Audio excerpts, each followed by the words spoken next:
The following is a presentation of TFNN.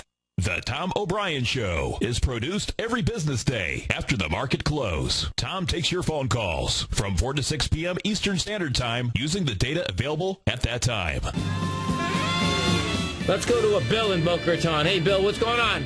Not too much. Enjoying the warm weather in Florida just like you, except on the other coast. Perfect, man. Perfect. Yep. Do you listen on the internet right now? Yes. Cool, man. Cool. No, I enjoy that. That's in your Tiger TV and everything. I've been watching you for years, and you've really taken this whole programming to a level that's just phenomenal. I appreciate it. And now, here's Tom O'Brien. Welcome, folks. This is Tom O'Brien of TFNN.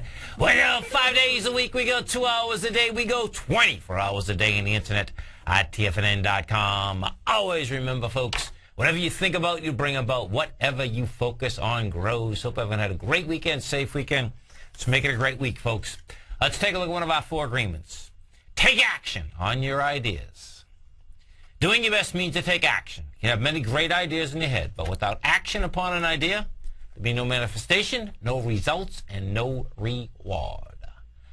Market-wise, let's take a look at it out here. We had the Dow up 68, NASDAQ up 27, S&P's up 8, gold contract down $40, trading at $1,819 an ounce. Silver off $1.39 at $40.17. Platinum down $26 at $1,806 an ounce. Copper flat at $3.99 a pound. Light sweet crude up $1.53, trading out at $88.76. Bonds down 7 ticks at 141.03. Dollar index flat, down 5 ticks actually at 77.29. Euro up 8 ticks at 136.65, and the yen was down 30 ticks at 77.31. Our phone number is 877-927-6648. Give us a call, folks. Want to know what's going on in your world? In the world of the S&Ps, let's take a look at them. We have a classic, folks, and this is what you have. Okay, the range out here, we've come down. We get down to 1136.07 today. What did that do? That's going right into the 9th and the 18th of August. We do 1 billion shares versus 1.5 and 2.5. Rejects the low. Lighter volume, contraction, huge contraction, by the way, folks. What we had even at 2 o'clock in the afternoon, what you had is that at 2 o'clock this afternoon, you had a situation that we were only at 700 million on the NYSE, which was pretty amazing. Bottom line, rejected that lower level. What you're going to see now is that you're going to basically make the run again for this 1230. Right now we're at 1162 S&P. Cash S&P, that is. We go to the Dow Industrials. You take a look at the Dow Industrials. Same setup in the Dow. You got the 10,824. That 10,824 got, almost into the 19th. That is 10,801. Yeah, we get to 10,824. Bottom line, dramatically lighter volume, and you can see that the difference is dramatic. We're talking 1 billion shares versus 1.5 and 2.5. There's just not enough energy to blow these lows out right now. And that is with, well, we'll go to Europe in a second, but that is with Europe getting blown out. The composite, you go to the NASDAQ composite. What we have with the composite is this. Composite gets down to a price point of 24.38. You do 1.9 billion. Now check this out. 1.9 was going into 2.4 billion and 4 billion. Not going to blow this baby out. What you have here is that same setup. The composite now wants to run into this 2611 level. We'll see how we get into that level. But bottom line, that's how this baby's set up. Now let's go over to Europe. Europe had a tough time out here this morning. You had France was down 4%. DAX was off 2.5%. The FTSE was off 1.6%. Now we're going to go over the cat Carol for a second. The reason we're going to is this.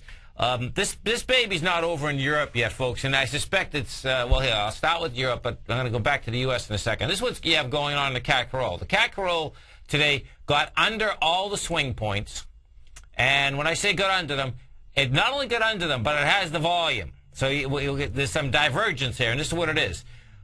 The CAC Roll did 267 million today. It broke the last swing point with 227. Now it didn't. It closed at 28.59, which is under the lows of August 11th. What that's all about, number one, is huge selling. Number two, and this is the big number here, folks. This is what's going on. You have the French banks, okay? Soc General come out today and said, okay, they're selling 5.5 billion in assets, okay? And they're making like they're selling. The Soc General was down 13% earlier in the day, ended up closing down about 8%. They're making like they're selling them, you know, to basically say that we're in good shape. The bottom line is that they're not only not in good shape, they are basically not in a bank run yet, but what you have is this. All these banks need short-term money. Well, what came across our tape at about 2:30, 3 o'clock Eastern time was that the large money market funds in the United States start pulling money away from the French banks 3 months ago. Now, they pulled money away from them to the tune of 40%, folks. It's down 40%. After that came across today, let me tell you something. They're going to pull it all. Banks need short-term money, folks. And that in itself, okay, is a heads-up beyond belief. Let's go to the DAX, because the DAX had been the problem. And DAX is still a problem, by the way. If we go over and we take a look at the DAX, this is what you have in the DAX. DAX down 117 bucks today. 5072. That's where we're at. Breaking all the lows. The last low in the DAX was out here at 53.45.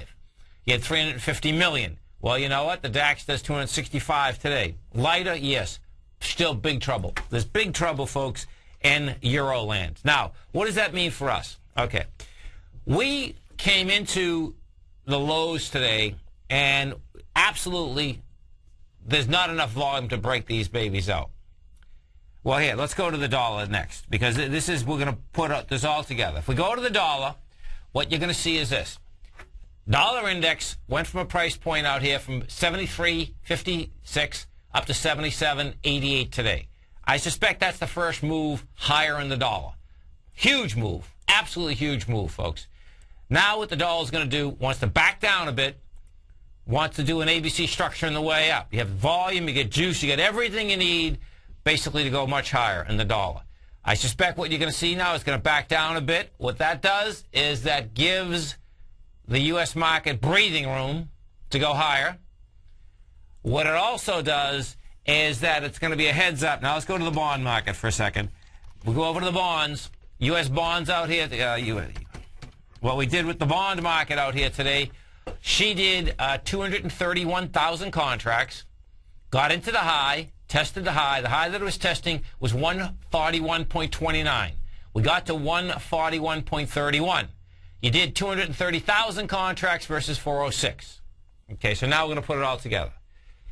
Bonds tested the high, not enough volume. Bonds want to pull back. Dollar index made 100% move for move, all the way up, did exactly what it should have done. Now the baby wants to pull back. I suspect it's going to be lighter volume to do an ABC structure on the way up. Those two vehicles right there are saying that our market is going to bounce. Now, this bounce, again, is crucial to get your head wrapped around. The reason being is that how it actually would have been better. Now, see, this is where this gets interesting. The way that the market was trading, it almost looked like the market could have tested the low in the SPX cash. You know, the way the market was trading earlier in the day, I said, you know what, this low wants to get tested, meaning the 1101. And we got to 1136. Now that we didn't get the test of the 1101, what do you think it does? It still leaves that test wide open. Okay, so it rejected lower price, had lighter volume. That means it wants to go topside. What I expect we're going to have, though, and I expect that it's going to be sooner rather than later, is that you're going to get a gap into the lows of the 9th. And that's the 1101 area. I suspect that's going to come from Europe, but I also expect that that's going to hold, because the selling is absolutely not there in the S&P, in the Dow, and the NASDAQ. It's just not, and it makes sense it's not there. The reason being, folks, is that the amount of energy that the first leg took out of the market is a lot. This is just the building cause in order to get to lower prices. Let's go to the gold contract. What we have out here with gold is this. She come down 41 bucks. No big deal, really. She's still in the same range, the range being the lows, the consolidation out here. The top of the consolidation is 1777. We got to 1804 today. The bottom is 1705. Well, when I say the bottom, the top of the low of the consolidation is the 1777. The high of the consolidation is 1929. Now, gold's going to need more contracts than 214,000 to break down out of here. You know, they had a price spread out here today of 1865 to 1804, but you only pull back on 215,000 contracts. That's nothing. You still have volume at a high out here at the 1923. Let's go take a look at some of the high volume stocks out here. And this is what you had with the high volume stocks. We had Bank of America was flat. We had General Electric down 8 cents. You had Microsoft up 15. We had Micron Technology up 34. If we go over to Bank of America, folks, good old Bank of America, bottom line is that they're going to lay off 30,000 people. It's trading out here at $7.05. And Bank of America still got big problems. That's the bottom line. If we go look at Citigroup, what happened with Citigroup out here, she was up 22 cents out here today. Citigroup right now, she still wants to test those lows. What's going to be really important to understand is this, is that well, here, let me get you the actual Bank of America. Let's see. Here it is right here. So, okay. Vanguard Group and Legg Mason, folks, cut their lending to French banks at a pace that may force the banks to raise capital by selling assets. Now, this came out at 2:24 today, Eastern Time. The funny thing about this is that whoever wrote this didn't realize that Soc General already came out this morning saying that they were selling assets. Now, check out the amount that they reduced it, though. That's big numbers. The funds reduced their holdings in certificate of deposit issued by French banks by 40% in the 3 months through August 11th. That is a big number, folks. That is a huge number. They need... Vanguard no longer has holdings from French, Spanish, or Italian banks, and its only prime fund, said the head of taxable money market funds at the Valley Forge, Pennsylvania based firm. What you're going to see is this. This number here, this is not going to be a retail run on the banks, folks. What this is going to be is an institutional run. And specifically, they're not going to, these money market funds do not want their funds and U.S. exposure. You get a picture. These are money market funds that have U.S. holders with exposure. Now, Vanguard doesn't have any more exposure. Well, you know, flat out, this article in itself, okay, funds are going to be scrambling big time, because what are shareholders going to say if you have a money market fund? First thing you do is you're going to call up, do I have exposure to French banks? We're going to be right back, folks. X Story Gold Mines, an NYSE Amex listed company trading